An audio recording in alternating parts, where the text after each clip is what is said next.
নমস্কার বন্ধুরা, welcome back to my channel Bong nursing education. তোমাদের মধ্যে অনেকেই আমায় ফোন করে জিজ্ঞেস করছো, মেসেজ করে জিজ্ঞেস করছো, ইউটিউব ভিডিওর কমেন্টে জিজ্ঞেস করছো যে দাদা এনএম জেএনএম এন্ট্রান্স এক্সাম 2024-এর ফর্ম ফিল আপ কবে হবে। তো দেখো, West Bengal joint entrance board নিজেরাই স্পেসিফিকভাবে কোনো ডেট দেয়নি, তাহলে আমরা কীভাবে বলবো? আমি কেন, কোনো ইউটিউবারই বলতে পারবে না। তো West Bengal joint entrance board আপাতত একটা টেন্টেটিভ ডেট দিয়ে রেখেছে যে ফেব্রুয়ারি মার্চে হবে।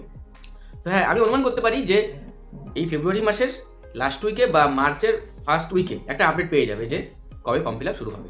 হঠাৎ করে তো ডেট দিয়ে দেবে না, একটা নোটিশ তারাও দেবে যে এত তারিখ থেকে শুরু হবে, 7 দিন আগে বা 10 দিন আগে একটা ডেট দিয়ে দিবে। তো ফেব্রুয়ারির লাস্ট অথবা মার্চের ফার্স্ট উইকে তোমরা জেনে যাবে যে কবে ফর্ম ফিল আপ শুরু হবে, এটা শিওর।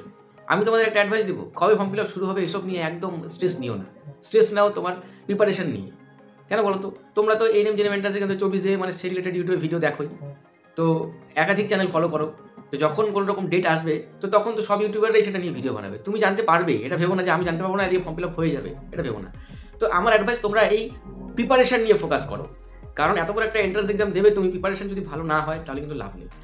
আর একটা গুরুত্বপূর্ণ কথা, যারা এবছর উচ্চ মাধ্যমিক দিলে তোমাদেরকে বলবো যে তোমাদের জন্য একটা সুখবর রয়েছে। আমি একটা এইচএস স্পেশাল ব্যাচ শুরু করছি মার্চ মাসের 1 তারিখ থেকে। মার্চ, এপ্রিল, মে, জুন, জুলাইয়ের 14 তারিখে তোমাদের এন্ট্রান্স এক্সাম। তো এই 4-4.5 মাস সময় আছে। এই সময়ের মধ্যে যতটা ভালো প্রিপারেশন দেওয়া যায় আমরা চেষ্টা করব। তোমরা যদি অ্যাডমিশন হতে চাও, দেরি না করে স্ক্রিনে দেওয়া হোয়াটসঅ্যাপ নাম্বারে এখনই আমাকে মেসেজ করো, আমি সমস্ত রকম ডিটেলস দিয়ে দেবো কীভাবে অ্যাডমিশন হবে। দেখো, এবার তোমরা ভাবতে পারো দাদা এই বছর তো উচ্চ মাধ্যমিকটা দিলাম, পরের বছরের জন্য পড়বো। একটা কথা কি জানো, 1 বছরও যদি নষ্ট হয় সেটারও কিন্তু ভর্তুকি দিতে হয়। একটা সিম্পল এক্সাম্পল দিচ্ছি, লাস্ট এসএসসির মাধ্যমে টিচার রিক্রুটমেন্ট কবে হয়েছিল মনে আছে? আমার মনে আছে, কারণ আমার খুব কাছের একজন টিচার চাকরি পেয়েছিল, সেটা হচ্ছে 2012 সাল।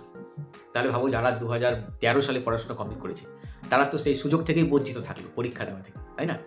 তো দেখো, একটা বছরও যদি লস হয় না, সেটাতে কিন্তু ভর্তুকি দিতে হয়। তোমরা এখনো 4 মাস সময় আছে, উচ্চ মাধ্যমিক হয়ে গেছে, বাড়িতে ফালতু বসে মোবাইলে সময় নষ্ট করো না, একদম 4 মাস ফুল ফোকাসে চেষ্টা করো।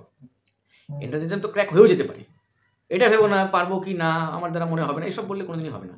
গত বছর আমার এক স্টুডেন্ট চন্দ্রিমা, ও কিন্তু শেষের 3 মাস আমার কাছে কোচিং নিয়েছিল, তাতে কিন্তু ও এক্সাম ক্র্যাক করে দিয়েছে। এখন হচ্ছে শম্ভুনাথ পণ্ডিতে ও জিএনএম ফার্স্ট ইয়ার করছে। আরেকটা উদাহরণ দিই, 2026-এ এমএলএ ভোট আছে, মুখ্যমন্ত্রী নির্বাচন ভোট। তাহলে 26-এর আগে যারা পাস আউট হবে, যারা 2022-এ অ্যাডমিশন নিয়েছিল জিএনএমে, 23, 24, 25-এ সব বেরিয়ে যাবে। 26-এ একটা রিক্রুটমেন্ট বেরোয়ার চান্স আছে।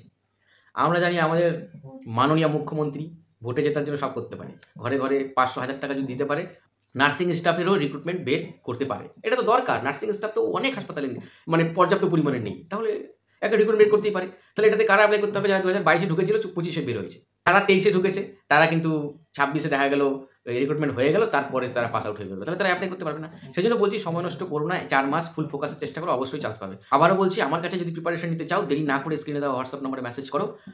আর যারা চ্যানেল নতুন রয়েছে, চ্যানেলটি সাবস্ক্রাইব করে নিও, এরকমই নার্সিং রিলেটেড সব রকম আপডেট সবার আগে পাওয়ার জন্য। Thank you so much.